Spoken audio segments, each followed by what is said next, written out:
الحمد لله رب العالمين والصلاة والسلام على سيد المرسلين وخاتم النبيين سيدنا وحبيبنا محمد وعلى آله وصحبه أجمعين ومن تبعهم بإحسان إلى يوم الدين. با سلام و درود خدمت شما بینندگان عزیز. هر جا که هستید براتون اوقات بسیار خوبی را آرزو میکنم و امیدوارم که بتونید در اوقاتی که در اختیارتون گذاشته شده است، خداوند این فرصت رو به من و شما داده است، به درستی استفاده بکنیم. بحث ما در مورد اوقات فراغت بود در هفته گذشته و اینکه چقدر اهمیت داره صحبت کردیم. امروز میخوام روش دیگری رو صحبت کنیم یا راهی رو صحبت کنیم که از این اوقات چگونه بهترین استفاده رو بکنیم، مخصوصا فرزندانمون رو چگونه عادت بدیم از این وقتشون درست استفاده کنند. یکی از چیزهایی که خیلی مهمه بحث مطالعه کردنه. مطالعه یکی از چیزهای مهم و بسیار با اهمیت است. خداوند در قرآن کریم در جاهای مختلفی این رو یادآور میکنه به ما که ما رو بیان آموخته است، قرائت رو به ما یاد داده است. در اولین آیه قرآن کریم هم میگه بخوانید. امروز مهمان برنامه‌مون آقای جناب شیخ محمد رسول هاشمی هستند. سلام دارم خدمت از اینکه قبول زحمت فرمودید. بسیار متشکرم. با بینندگان سلام علیکم بکنید که وارد بحثمون بشیم. الحمدلله و کفى و سلام علی عباده الذین اصطفى. اما بعد، منم خدمت شما قیزاربی و خدمت تمامی بینندگان شبکه جهانی شارج عرض ادب و احترام دارم. السلام علیکم و رحمت الله و برکاته و در خدمتتون هستم. در اوقات فراغت همیشه به ذهن خانواده ها میرسه، خانواده ها دنبال این هستن که چگونه فرزندانشون رو چگونه در این وقت بهترین فایده برسونن. از طرف دیگه فراغت به این معنی نیست، معنی بطالت نیست، معنی عاطل و باطل بودن نیست. و باز هم از جهت دیگه فرزندان ما طول یک سال تلاش و درس و مدرسه نیاز به استراحت دارن. چگونه بتونیم از این روش استفاده کنیم و اصلا در باب فراغت بچه ها صحبتی بفرمایید مقدمتاً. خلاصه تابستون که میرسه دغدغه بسیاری از خانواده اینه که این اوقات فراغت و این تعطیلی رو فرزندان چگونه سپری بکنن. خب بهترین روش اینه که حالا برنامه‌ریزی صحیح. ما وقتی میگیم که مدیریت اینجا خیلی مهمه، به کار انسان میاد که انسان مدیریت داشته باشه و بتونه این وقت رو اداره بکنه و این اوقاتی فراغتی که برای فرزندانش و برای بچه ها پیش اومده بتونه طوری برنامه‌ریزی بکنه که فرزندان با شوق و ذوق و با استقبال از اون گام به جلو بذارن و پیش برن و طوری نباشه که باعث این بشه که فرزند یا اون جوان باعث این بشه که خلاصه زده بشه از اون موضوع. ما باید طوری زیبا جلوه بدیم و به اونها بدیم، مانند اینه که مثلا شما نگاه کنید وقتی که یه بسته شیرینی به یک بچه میدید چقدر خوشحال میشه. بله. چون دوست داره. بله. ما باید سعی بکنیم که این اوقات فراغتی که پیش میاد با یه بسته های به حساب خوب و شیرین که طبق یا روی ذوق اون بچه باشه، یعنی گام بذاریم، یعنی ببینیم که فرزند ما به چه نوع بازی و چه نوع عملی شوق و ذوق داره. هر فرزندی باید ما شناسایی بکنیم که فرزند ما در چه ناحیه‌ای میخواد کار بکنه یا علاقه به چه کاری داره. این خیلی مهمه که ما شناسایی بکنیم، یا خودمون یا از طریق کارشناسایی که مربوط به این امور هستند که شناسایی بکنن اون قسمتی که فرزندان ما رغبت به اون دارن. بله. یکی از قضایی که خیلی در بحث فراغت مهمه و اینه که همونطوری که این شاعر هم میگه الفراغ و الشباب و الفراغ و الجدة مفسدة للمرء مفسده.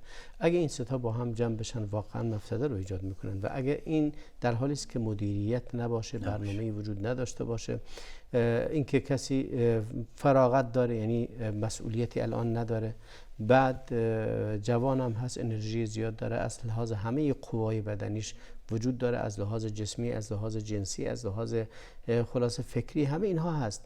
به اضافه این پولم در اختیارش هست. اینه که در خیلی از موارد بیشتر خانواده هایی که این مشکلات براشون وجود داره و مدیریت نمیکنن وقت فرزندشون رو، براش برنامه ای ندارن، بچهشون به فساد کشونده میشه، یا به اعتیاد، یا به هر نوع فساد دیگری، یا به دوستان ناباب. یا وقتش و عمرش رو داره تلف میکنه. اینکه اهمیت این موضوع که منظم کنیم و بهش بپردازیم و در عین حال هم همونطوری که جناب عالی فرمودید کاری نکنیم که تعطیلاتشون رو خراب کنیم برشون و همه رو تبدیل کنیم به میدان معرکه و جنگ و فشار و اعصاب و روان. در کشورهای عربی، حالا خصوصا اماراتی که ما داریم زندگی میکنیم، میبینیم اوقات تابستان یک وقتهای معینی، یعنی برنامه‌ریزی صحیح میکنند از طرف دولت. بله.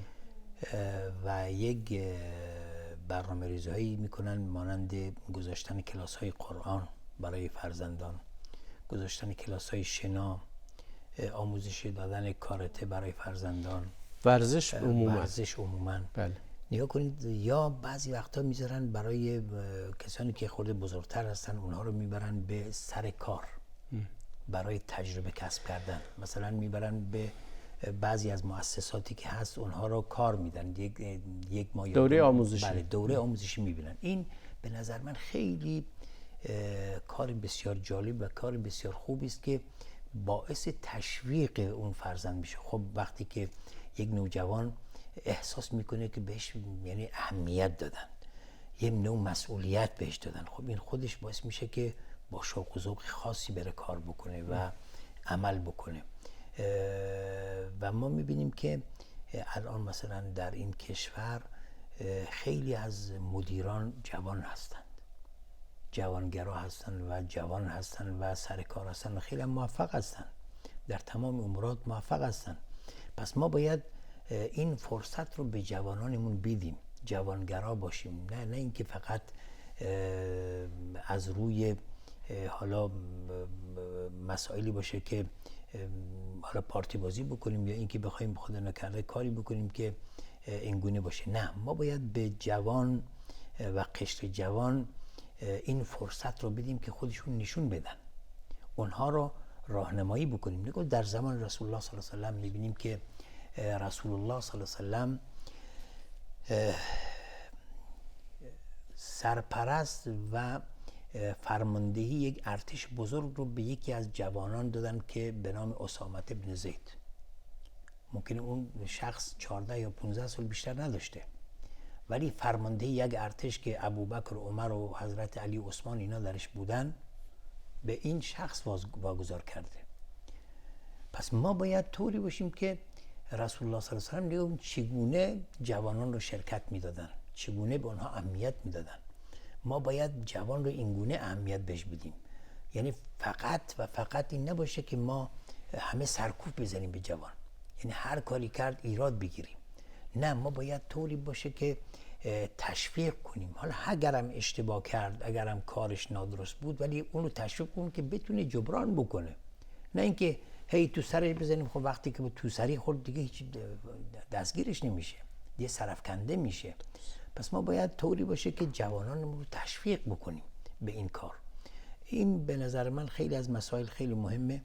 از دیگر چیزهایی که خیلی مهمه که ما این جوانان رو در ایام تابستان اونها رو تشویق بکنیم، مطالعه کردن، روش‌های مطالعه کردن رو به اونها بیاموزیم. چون حقیقتاً من میخوام قبل از اینکه روش مطالعه رو بفرمایید چند تا نکته رو اشاره فرمودید. یک به عنوان جنبندی، یکی اینکه وجود مساجد و عادت دادن به رفتن مسجد و فعالیتایی که توی مساجد اتفاق میافتد، از جمله کلاس‌های قرآن، فعالیت‌های دیگه‌ای که وجود داره، مراکز تحفیظی که وجود داره، حالا شاید در بعضی از مناطق مختلف وجود داره، در کشورهای دیگه هم هست.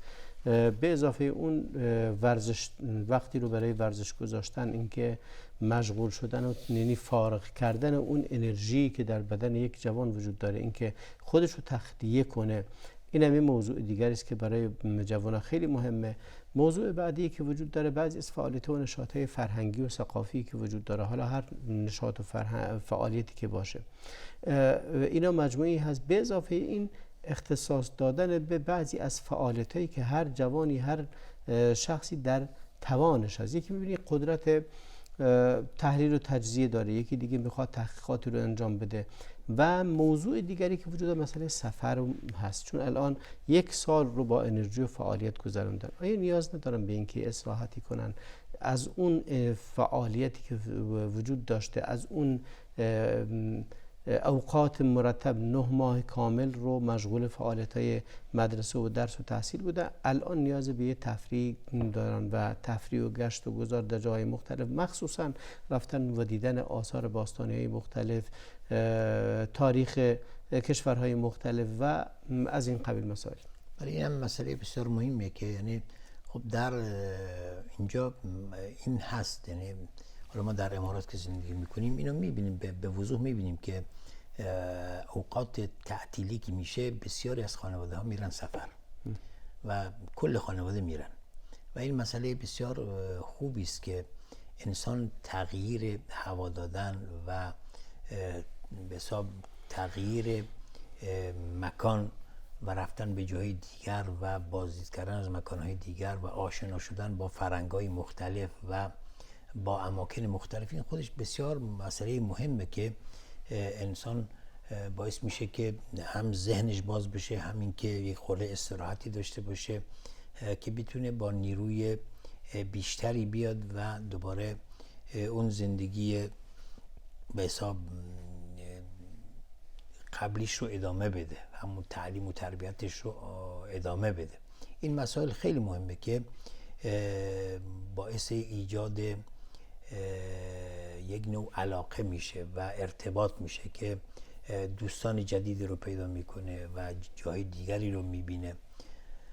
پس اینا باعث میشه که یک نوع مهارت کسب بکنه، همون سفر کردن و رفتن و دیدن جاها و برخورد کردن با افراد مختلف، با فرهنگ‌های مختلف، خب خودش یک نوع کسب مهارت هست که در زندگی به انسان خیلی چیزا رو ممکنه بیاموزه. بله. خب میریم سراغ بحث مطالعه کردن و روش مطالعه. البته اختصاص نداره به وقت فراغت طابستون، بلکه هر وقتی طول سال این یک مهارت بله، یک نوع از به حساب وقت فراغت است که میشه استفاده، یک نوع از همون چیزایی که شما فرمودید که همون مسجد و به حساب برنامه‌های نه، مطالعه کردن یک بگیم یک مهارتیه که اگه جوان کسب کنه در همه وقتش میتونه یه وقتی رو برای مطالعه بذاره، مخصوصا وقت فراغت رو. بله. ما برای اینکه بتونیم فرزندان خودمون رو به مطالعه علاقمند بکنیم، اولا اون چه که لازمه یک الگوی عملی است. یعنی اون که پدری یا مادری که در خانواده هست و سرپرست خانواده هستن باید یک نوع الگوی عملی باشه. وقتی که فرزند دائما میبینه که پدرش و مادرش کتاب دارن و مطالعه میکنن، خب این باعث میشه که اونها وقتی که اینو نگاه میکنن خب عادت میکنن دیگه. فرزند عادت میکنه با این چی که میبینه از پدر و مادرش و یک الگو، خصوصا خانواده یک الگوی بسیار خوبی است که فرزند هر اون چی که به حساب میبینه ممکنه تقلید بکنه و انجام بده، هم در مدرسه و هم در خانه. این یک نوع الگوی عملی است که ما باید نشون بدیم به فرزند تا اینکه یه نوع تشویق باشه برای فرزند که به خواندن کتاب روی بیاره. بله. دومین مورد خواندن کتاب برای کودک. بله. این که مثلا زمانهای قدیم رسم بود که مادر کتابی میگرفت شب که میشد برای فرزندش کتاب میخوند تا اینکه فرزند بخوابه. کتابای داستانی که میخوند و این روش بسیار جالبیه که انسان برای کودک خودش کتاب بخونه، یا شعر بخونه یا کتاب بخونه یا چیزی. حالا امروزا خیلی چیزای دیگه جاشو گرفته متاسفانه. اجازه بفرمایید که میام برنامه ببینیم، برمیگردیم خدمت شما. بینندگان عزیز با ما بمونید، توقفی میکنیم و برمیگردیم به استودیو.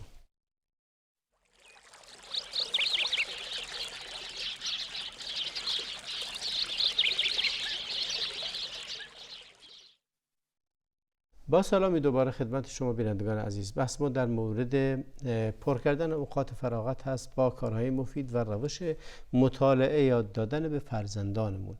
جناب شیخ محمد رسول اشاره کردید به اینکه یک وجود الگو هست، دوما اینکه عادت دادن بچه‌ها به مطالعه کردن از کودکی. وقتی که بچه‌ای هستن که هنوز مدرسه نرفتن، خوندن داستان، پدر مادر بزرگترها بشینن براش داستان بخونن و اینکه داستان خونده میشه لذتی رو که از اونجا میبره دیگه توی ذهنش میمونه برای همه زندگیش. بله، من یادم یعنی هنوزه در زمان کودکی که بودیم یه خانم میومد برامون شب داستان میگه، هنوز همون داستانا یادمونه.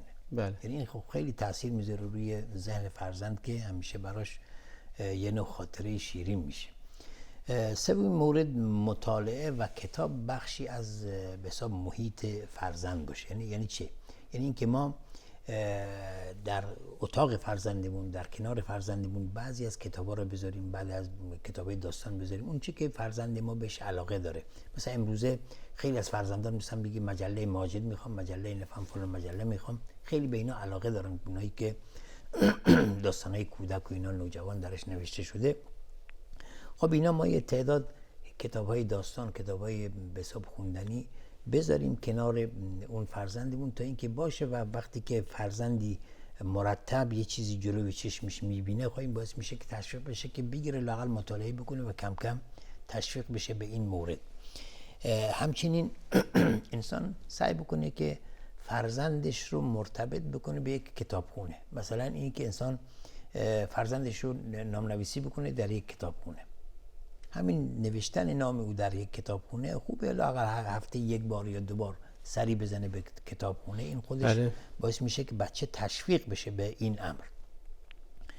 از مسائل دیگری که باعث تشویق فرزند به مطالعه میشه اینه که انسان در منزل یک اتاقی رو اختصاص بده به اتاق مطالعه که کتاب درش باشه، وسایل مطالعه درش باشه، مرتب باشه برای مطالعه، میزی باشه، صندلی باشه، نوری باشه که درست انسان بشینه و مطالعه بکنه.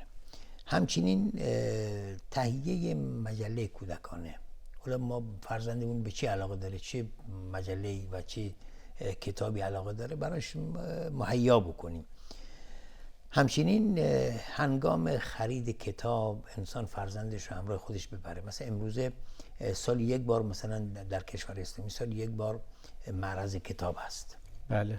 خب معرض کتاب انواع و اقسام کتاب ها به فروش میرسونند، کتاب های کودک و نوجوان و بزرگ و دینی و غیر دینی همه. بله. خب اینها خوبه که انسان وقتی که پدر یا رئیس خانواده میره برای این به حساب معارض کتاب و نمایشگاه کتاب، خب فرزندان خودت همراه خود ببر تا اینکه روش خرید کردن کتاب، روش دیدن اون نمایشگاه اینا رو یاد بگیرن و یک نوع تشویق باشه برای این فرزند که یاد بگیره چگونه باید. امروز متاسفانه خیلی چیزا هست که جای اون رو گرفته. حالا بحث رفتن به نمایشگاه‌های کتاب خیلی مهمه، بحث مطالعه توی خونه، داشتن کتاب توی خونه، اینکه اتاق مطالعه در خونه وجود داشته باشه، همه اینها وجود داره. شاید در بعضی از خونه‌ها کتاب، اما اون چیزی که اومده جای اینا رو گرفته این اینترنت، موبایل و لپتاپ و تابلت و همه اینها اومده جای این رو گرفته. خب چیکار کنیم که چگونه از اینها بریده بشه؟ بله، ما باید این مسائل رو یا در اختیار قرار دادن تکنولوژی جدید برای فرزندانمون در اختیارشون قرار بدیم، ولی باید طوری باشه که زیر نظر حالا پدر باشه یا مادر باشه و یک نوع لاابالی و بی‌بندوباری درش نباشه که به هر خود، چون الان اینترنت هست و هر جا که فرزند بخواد، خب موبایل هم داره، لپتاپ هم داره، میتونه که هر چی دلش بخواد در تمام اون اینترنت دخالت بکنه یا بره و خیلی از مواقع ممکن هست که اصلا به درد اون فرزند هم ممکن نخوره، باعث منحرف شدن اون بشه. بله. اینا خیلی مسائل بغرنجی است که حقیقتش امروزه بسیاری از فرزندان به اون به حساب طرف کشیده شدن و این به خاطر اینه که خانواده ها اون رقابت کامل رو روی فرزندانشون ندارن و دیگه اختیار رو به طور کامل در اختیار فرزند گذاشتن که بدون اینکه محاسبه بشن، بدون اینکه مؤاخذه بشن، بدون اینکه رقابتی باشه به حساب. این مسئله خیلی امروزه بغرنج شده و باعث خرابی بسیاری از خانواده ها شده. همون اینترنت و اینستاگرام و توییتر و اینها مسائلی که باعث شده الان بسیاری از زندگی ها خراب شده و متاسفانه ما داریم نتیجه اون رو میبینیم که حتی در ارتباط بین پدر و مادر تأثیر بسیار گذاشته شده و بسیاری از این مسائل داره به طلاق منجر میشه و باعث میشه که الان خانواده ها متلاشی بشن و فرزندان حقیقتش امیدی به این زندگی ممکن نداشته باشه. وقتی پدر و مادری از هم جدا شدن، خب فرزند نتیجهش چی میشه؟ یعنی سرگذشتش، یعنی سرانجام این فرزند به کجا کشیده میشه؟ وقتی پدر و مادری که امروزه ما حالا ما در این مسائل هستیم، در مسئله اختلافات خانوادگی داریم کار میکنیم، میبینیم که همسرانی هستند که 55 سالشه ولی فریب این اینترنت و نفهم بازی اومده به نام بابجی. خانمی با آقای اومده مسئلهشون روی بابجی، مسئله بازی کردن بابجی. شوهر گفته چرا بازی بابجی انجام میدی؟ میگه نه دلم میخواد انجام میدم، نمیخوای طلاقم بده. بله. خب نگاه کنید چقدر امروزه مسائل ما بغرنج شده که به خاطر یه بازی که اصلا معلوم چیه، اصلا بازی های شیطانی که باعث میشه که خانواده ها متفکک بشن، اصلا بپاشن. این باید دقت کرد. یعنی ما باید پدر و مادران خواهش میکنیم که از ایشون به این مسائل بسیار توجه بکنن. فردای قیامت شما مسئول هستید امام خداوند از این فرزندانی که خداوند به شما بده. خب اینها چه خواهند شد؟ سرگذشت اینها به کجا خواهد کشید؟ خب اینا باید دقت کرد و باید برای حفاظت از کیان خانواده ما باید دور این مسائل خط بکشیم. بله. بس اشاره کردی به این که خرید کتاب، بله. اختصاص دادن وقتی در هفته برای رفتن به کتابخونه ها و دیدن کتاب های جدید، دیدن استارات جدید بعضی از مجلات و آشنا شدن با اینها و هر بار در یک کانالی، در یک یعنی کانالیزه کردن استعدادات بچه‌هامون و اینکه انتخاب کتاب و خرید کتاب، توصیه‌تون چی است؟ بله. بهتره که ما نگاه کنیم فرزند وقتی که یک چیز جدید رو می‌بینه خیلی شوق و ذوق داره. مثلا وقتی که حالا نمایشگاه کتاب هست، فرزند میاد به پدر یا مادر میگه که امروز از طرف مدرسه قرار شده که ما برام نمایشگاه کتاب، مثلا من پول میخوام مثلا برای خودم کتاب بخرم. اینجا ما باید با فرزند طوری برخورد بکنیم که تو ذوق اون نزنیم، سعی کنیم اون خواسته او رو برآورده بکنیم، مقدار پول رو بهش بدیم و بهش بگیم که هر کتاب خودت دوست داری مثلا انتخاب کن. یه نوع آزادی به فرزند بدیم که خودش یک اختیار داشته باشه، نه اینکه ما فقط بگیم که آقا این میخوای این بردار، نمیخوای نیستی چی. این باعث میشه که فرزند سرفکنده و سرخورده بشه و دیگه اون شوق و ذوقش از دست بده.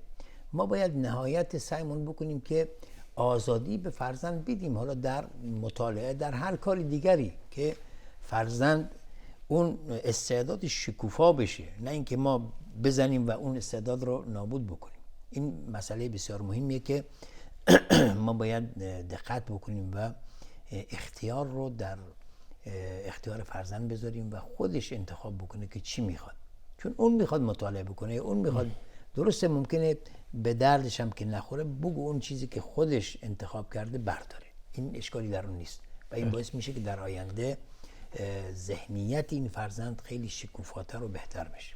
بله. درباره اینکه بچه‌مون چه بخونن، اینکه فرمودید آزاد باشن، آیا واقعا نیازی به این نیست که راهی رو، روشی رو برای بهشون یاد بدیم که برن دنبال خوندن چه کتابایی؟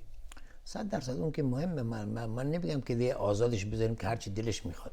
یعنی ما وقتی که میگیم آزاد باشه، مثلا اون علایقی که فرزند داره، خب دیگه ما قبلا راهنماییش میکنیم که مثلا این خوبه این بده. یعنی ما باید یه طوری به فرزند نشون بدیم که 24 ساعت نگیم که این کار نکن این کار نکن، چون یعنی از نظر حالا روانشناسی هم اینه که وقتی شما مرتب به یکی سرکوب میزنید این اصلا خرد میشه. ولی ما باید طوری باشه که رفتار ما طوری باشه که اون شکوفا بشه، اون نشاط پیدا بکنه، نه اینکه سرفکنده بشه.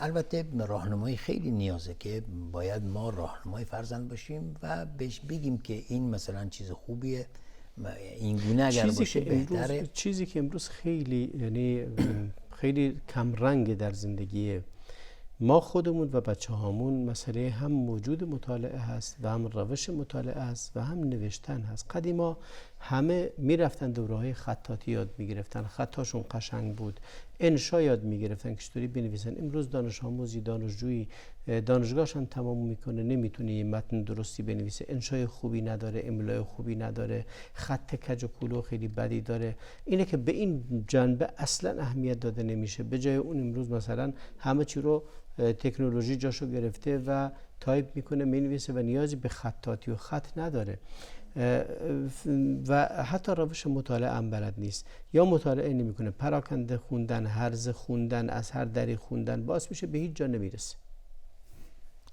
بله این روش مطالعه خیلی مهمه که ما باید روش امروزه روش نادرست هست و من همیشه اعتقادم اینه که فرزند باید تربیت کرد. یعنی تربیت کردن فرزندان با کتاب‌های زیاد نمیشه. نگاه کنید در خیلی از کشورهای غربی الان امروزه به این مطلب پی بردن که نوزاد تا سن ممکنه 10 سال 12 سالی اصلا نیاز نداره که کتاب ما بهش بدیم، باید نحوه زندگی کردن رو یاد بگیره. بله. ما باید نحوه زندگی کردن، نگاه کنید، خواندن، نوشتن، اینها رو بهش یاد بدیم. در زمان قدیم حالا همونطور که شما میفرمودید یک کسی 5 کلاس میخوند، از لیسانس این دور زمونه معلوماتش بیشتر بود، به خاطر اینکه روش تدریس و روش مطالعه خیلی صحیح و درست بود. و من یادم زمانهای گذشته 3 تا 4 تا کتاب بیشتر نبود. بله. امروز نگاه کنید شما یک بچه ابتدایی کتاب انگلیسیش 4 تا کتابه، کتاب ریاضیش 4 تا کتابه. یعنی وقتی که اون کیف بچه رو مثلا شما بلند بکنید، شما نمیتونید بلند بکنید. خب اون بچه بدبخت که مثلا حالا 7 سالشه 8 سالشه چگونه مثلا یک کیفی که 10 کیلو 15 کیلو وزن داره پر کتاب و دفتره، خب چی میخواد بخونه؟ چی یاد میگیره؟ هیچ یاد نمیگیره. و چنان که شما میفرمایید لیسانسش گرفته ولی 2 تا خط بلد نیست بنویسه، به خاطر اینکه روش تدریس ما درست نیست. روش تدریس ما باید روشمون رو عوض بکنیم. به فرزندانمون کیفیت زندگی کردن و آموزش رو یاد بدیم، یاد بگیرن. تجربی است اینجا. زندگی کردن استاد تجربه هست، نه خواندن. با خواندن که یعنی شما وقتی که چیزی بلدید میخونید ولی وقتی عمل درش عملی نیست ارزشی نداره. بله. اول انسان باید عملی رو یاد بگیره، بعدم نظری. ما حتی در بحث توصیه‌های زیادی رو در قرآن کریم به خوندن داریم، به نوشتن داریم، به قلم قسم خورده شده، به اینکه خداوند بیان رو به انسان یاد داده و خیلی از این مسائل. و اصلا تأثیر نوشتن، تأثیر خوندن در نهضت فرهنگی و نهضت علمی که حتی در نهضت صنعتی که ایجاد شده در دنیا و تکنولوژی که در دنیا شده، مادر همه اینها نوشتن و خوندنه. اگه این نوشتن و خوندن رو عادت کنیم برای فرزندانمون، قطعا میتونیم نهضت بزرگی رو در زندگیشون ایجاد کنیم و تحول بزرگی رو در زندگی اونها به وجود بیاریم. فقط یک همت میخواد، پشتکار میخواد که این کار انجام بگیره. یک توقفی میکنیم، برمیگردیم خدمت شما. با ما بمونید بینندگان عزیز، توقفی میکنیم، برمیگردیم.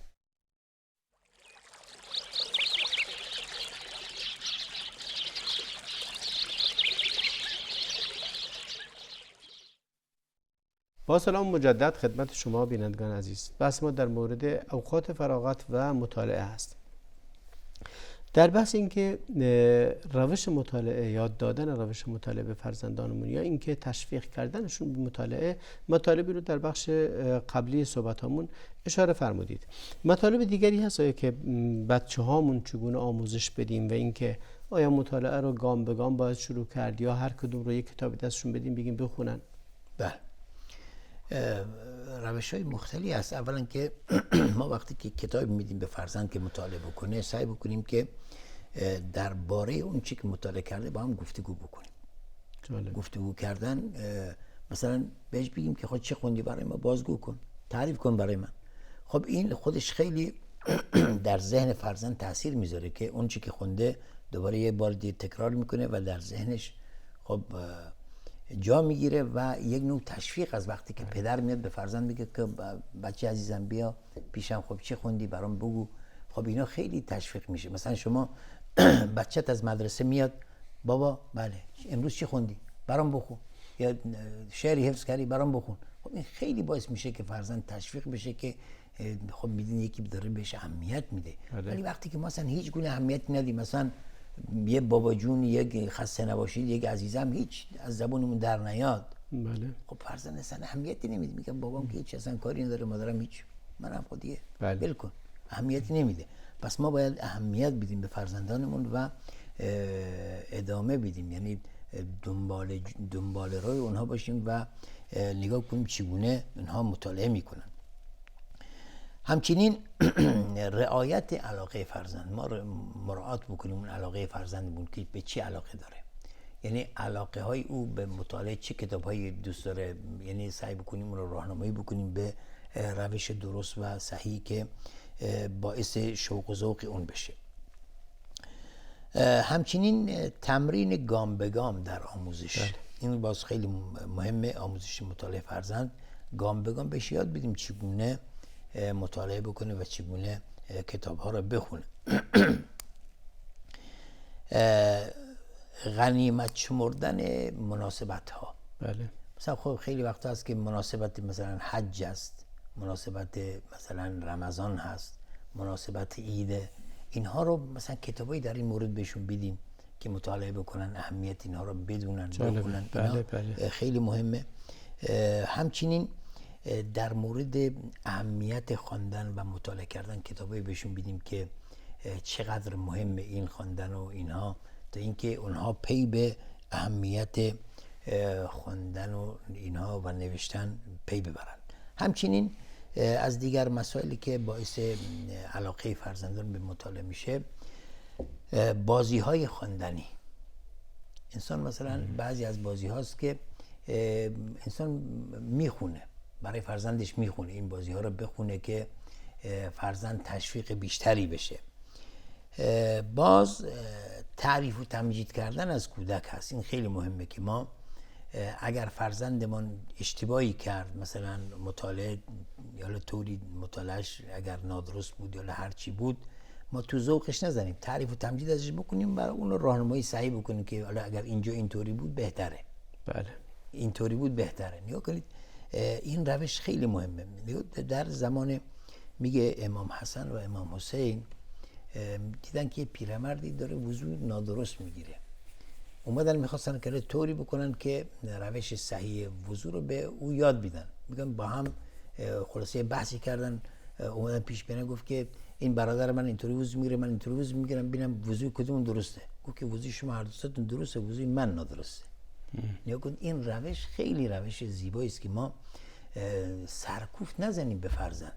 اینطور نباشه که این چطور وضو گرفتنه، مثلا تو ذوق طرف رو نباید زد. باید ما طوری آموزش بدیم که طرف یعنی سرفکنده نشه، طرف یعنی بهش بر نخوره. فرزند ما میخواد یاد بگیره، ما داریم بهش یاد میدیم، نمیخوایم که او رو مجازات بکنیم که. پس ما روش یادگیری رو داریم بهش یاد میدیم. پس ما باید اون چه که باعث تشویق فرزند میشه باید طوری بکنیم که فرزند به اون طرف کشیده بشه، نه اینکه از این عمل زده بشه و دیگه اصلا هرگز روی به سوی مطالعه و کتابخوانی اصلا نداشته باشه. باز از مسائلی که دیگری مثلا که مهمه اینه که انسان از فرزندت بخوای که اون چی که مطالعه کرده برات بازگو بکنه. بله. اونجا ما گفتیم که با فرزندت بحث و مباحثه بکنی، اینجا بهش میگی برات بازگو بکنه اون چی که خونده. حالا مثلا برام بازگو کن، چه خوندی، چه یاد گرفتی. و این خیلی باعث میشه که تشویق بشه، به خاطر اینکه میبینی که داره بهش اهمیت میده. این تأثیر زیادی هم داره بر مهارت گفتگو، صحبت کردن. وقتی که معلومات فردی زیاد باشه، زیاد بودن معلومات، در اختیار داشتن معلومات باعث میشه که بتونین رو حتی مهارت سخنوریش رو، مهارت حرف زدن رو، مهارت ارتباط با دیگران رو برای فرزندمون ایجاد کنیم. خب این نگاه کنید، در فکر کنم حالا یا حدیث یا اثری هست میگه ان من البیان لسحر. بیان خودش گفتگو کردن، سخن گفتن خودش یک نوع سحر، یعنی باعث میشه که انسان به طرف اون کشیده بشه. وقتی که یکی سخنور خوبی است، اصلا انسان مجذوب اون طرف میشه، انگار یه نوع سحر کرده تو رو که مثلا تو رو مجذوب خودش میکنه. پس یعنی سخنوری، سخن گفتن و سخنرانی کردن با شیوه زیبا، خب از نتیجهش همینجا میشه که از مطالعه خوب و روش مطالعه صحیح و به دست آوردن اون علم و اون دانش هست که ما یاد میگیریم چگونه سخنوری بکنیم، چگونه حرف بزنیم، چگونه مردم رو به طرف خودمون جذب بکنیم. این خیلی مهمه. بله بسیار جالب. از قضایای مهمی که برای شاید بچه هامون مهم باشه این که آیا نیاز هست به این که ما اونها رو تحت فشار قرار بدیم برای اینکه کتاب بخونن، یا باید فقط روش تشویق رو به کار ببریم؟ نه، فشار آوردن ممکنه نتیجه عکس بده. ولی ما باید هر چی که باعث تشویق فرزندان این نقطه رو بشه. اشاره فرمودید اینکه گام به گام شروع کنیم، این رو اگه توضیح بیشتری بدید. بله، وقتی ما میگیم که گام به گام شروع کردن برای مطالعه، اینه که ما روش صحیح مطالعه رو به اون یاد بدیم که چگونه تو مطالعه بکن گام به گام. مثل اینه که فرزند، نگاه کنید شما وقتی که فرزندت کوچیکه حالا میخواد راه بیفته، یعنی گام به گام بهش یاد میده که چگونه راه بره. دستشو میگیری کم کم میبری، یا یک وسیله براش میخری که دنبال دستشو بگیره، مثلا دنبالش راه بره تا آموزش راه رفتن رو یاد بگیره. آیا داستان انسان‌های موفق رو خوندن، این انسان‌هایی بودن که موفق شدن، آیا این تشویق نمی‌کنه بیشتر بخونن؟ همین یا اصلا حتی از خوندن داستان خوندن ظاهرا اینجوری، قبلا اینجوری بود که ما کتابای داستان رو بیشتر بهمون میدادن. خب این هم یک روش هست، درسته. مثلا ما میگیم گام به گام در آموزش، یعنی تمرین گام به گام.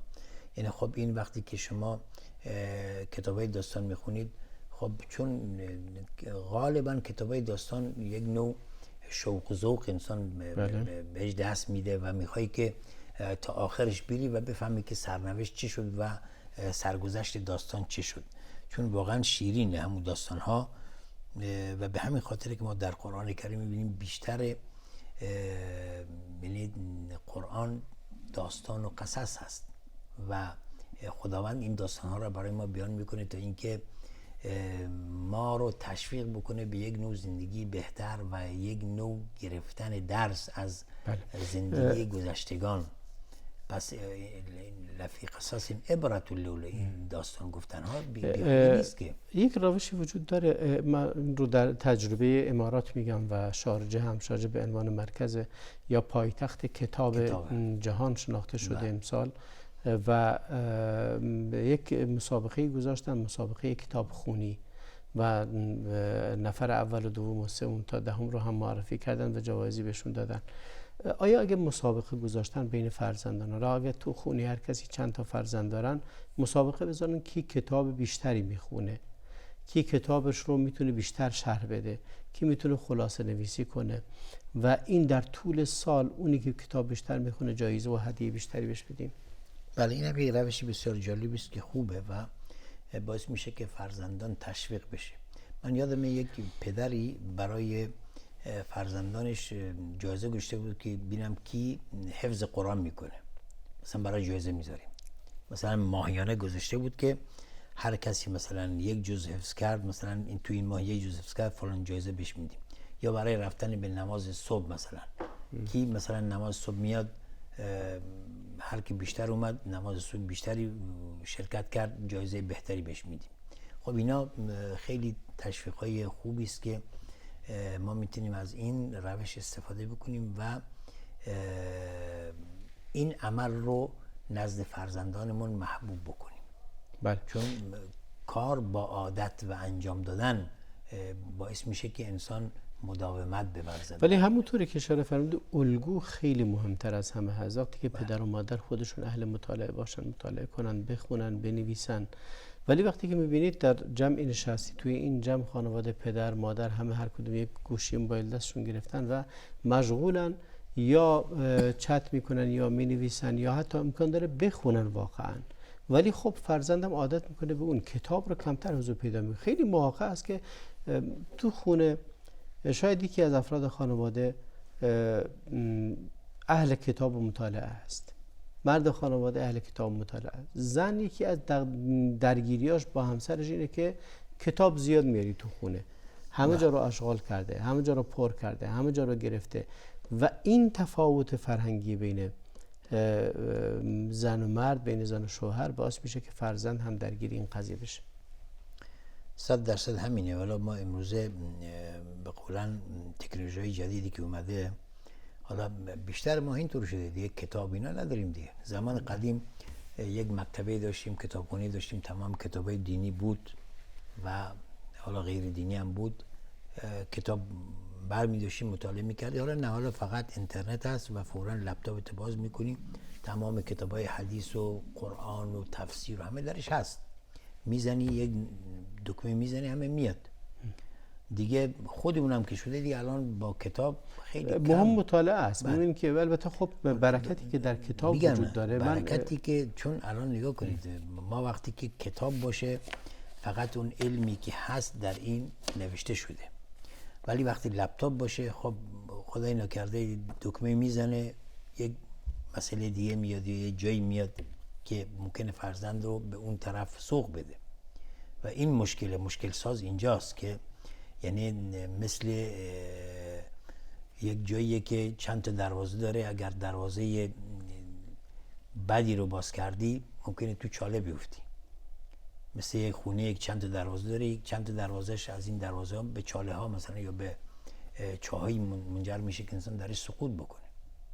حالا شما نمیدونید که کدوم دروازه مثلا دروازه نجاته و کدوم دروازه چیه که درش میفتی.